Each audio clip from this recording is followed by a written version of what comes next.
Ada sebuah nama yang tertulis 6.828 kali dalam Alkitab Ibrani. Namun tidak ada satu orang pun di seluruh dunia yang tahu bagaimana cara mengucapkannya dengan benar.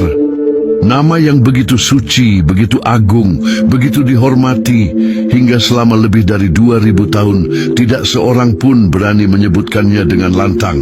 Nama yang pernah diucapkan hanya sekali dalam setahun, hanya oleh satu orang, hanya di satu tempat. Dan ketika tempat itu hancur, rahasianya ikut terkubur bersama puing-puing batu dan abu. Ini bukan legenda, bukan dongeng, bukan pula mitos yang direka-reka. Ini adalah fakta sejarah yang tercatat, misteri teologis yang telah membuat para sarjana, ahli bahasa, dan teolog berdebat selama berabad-abad. Nama itu adalah YHWH. 4 huruf Ibrani tanpa vokal yang dalam bahasa Inggris dikenal sebagai tetragrammaton. 4 huruf yang menyimpan identitas Allah sendiri. Bagaimana mungkin sebuah nama yang begitu penting, nama yang diucapkan oleh para nabi, ditulis oleh para penulis kitab suci, dan diagungkan dalam pujian Israel, tiba-tiba menghilang dari ingatan manusia? Mengapa bangsa yang begitu menjaga kitab suci mereka dengan teliti justru membiarkan pengucapan nama Tuhan mereka sendiri terlupakan? Apa yang sebenarnya terjadi? Dan yang lebih penting lagi, apa makna di balik nama yang hilang ini bagi kita hari ini? Untuk memahami misteri ini, kita harus kembali ke sebuah momen penting dalam sejarah, ke sebuah gunung di padang belantara, ke hadapan seorang pengembala yang melarikan diri dari masa lalunya, dan ke hadapan semak yang terbakar, namun tidak terbakar habis. Disitulah semuanya dimulai. 40 tahun telah berlalu sejak Musa melarikan diri dari Mesir. Dahulu dia adalah pangeran istana, dididik dengan segala hikmat Mesir, berpakaian sutra dan emas, memiliki akses ke perpustakaan terbesar di dunia kuno. Kini, dia hanyalah seorang pengembala tua yang menggembalakan domba mertuanya di kaki gunung Horeb. Kehidupan yang begitu kontras, dari puncak kemegahan menuju lembah kerendahan. Namun Allah tidak pernah membuang rencananya. Hari itu, di padang belantara yang sunyi, Musa melihat sesuatu yang aneh. Sebuah semak berkobar dengan api, namun tidak terbakar habis. Api itu tidak memakan dahannya, tidak membuat dedaunannya menjadi abu. Api itu terus menyala, terus berkobar, namun semak itu tetap utuh. Ini adalah sesuatu yang melawan hukum alam. Didorong oleh rasa penasaran, Musa mendekat. Dan pada saat itulah, untuk pertama kalinya dalam hidupnya, dia mendengar suara Allah secara langsung. Bukan dalam mimpi, bukan dalam bisikan, tetapi dalam suara yang jelas, tegas, dan penuh autoritas. Suara itu memanggil namanya 2 kali, Musa, Musa, dan Musa menjawab, "Ya Allah, aku ini." Allah kemudian memberikan perintah yang mengubah sejarah.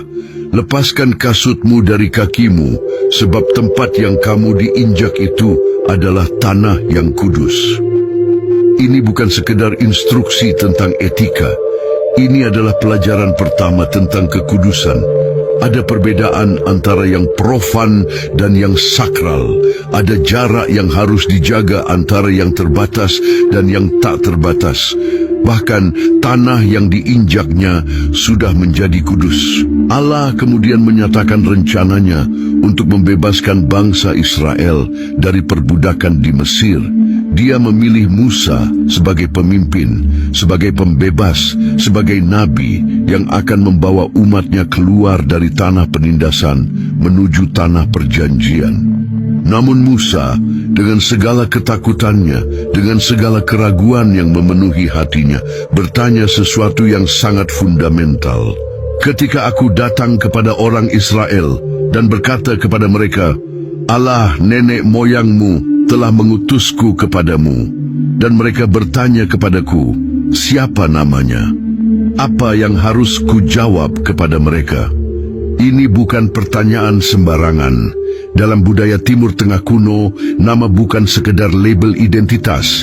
Nama mengungkapkan esensi, karakter, dan kuasa. Mengetahui nama seseorang berarti memiliki akses kepada pribadi itu.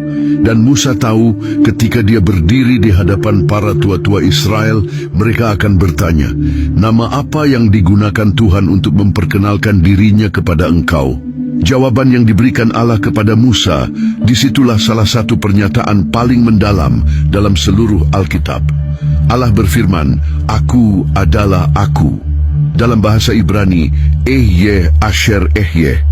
Kemudian dia melanjutkan, "Beginilah kau katakan kepada orang Israel, Akulah Aku telah mengutus aku kepadamu." Lalu dalam Keluaran 3 ayat 15, Allah memberikan pernyataan yang akan menggemakan sepanjang sejarah. "Beginilah kau katakan kepada orang Israel, Tuhan, Allah nenek moyangmu, Allah Abraham, Allah Ishak, dan Allah Yakub telah mengutus aku kepadamu." Itulah namaku untuk selama-lamanya, dan itulah sebutanku turun-temurun. Kata Tuhan dalam teks Ibrani adalah Yahweh, 4 huruf konsonan, Yod, He, Waw, He, tidak ada vokal. Dalam sistem penulisan Ibrani kuno, vokal tidak ditulis, hanya konsonan yang tercatat. Vokal diucapkan secara lisan berdasarkan tradisi turun-temurun. Dan inilah nama pribadi Allah, nama yang dia sendiri pilih untuk menyatakan siapa dia kepada umatnya. Apa arti dari Yahweh? Banyak ahli bahasa percaya itu berasal dari akar kata kerja Ibrani hayah yang berarti menjadi atau ada. Yahweh adalah bentuk kausal dari kata itu, yang bisa diterjemahkan sebagai Dia yang menyebabkan ada atau Dia yang adalah. Ini adalah nama yang menyatakan keberadaan mandiri Allah. Dia tidak diciptakan, tidak bergantung pada apapun atau siapapun, tidak membutuhkan sesuatu di luar dirinya untuk eksis. Dia adalah Sang Ada yang kekal, yang tidak berubah, yang selalu sama, kemarin, hari ini, dan selamanya.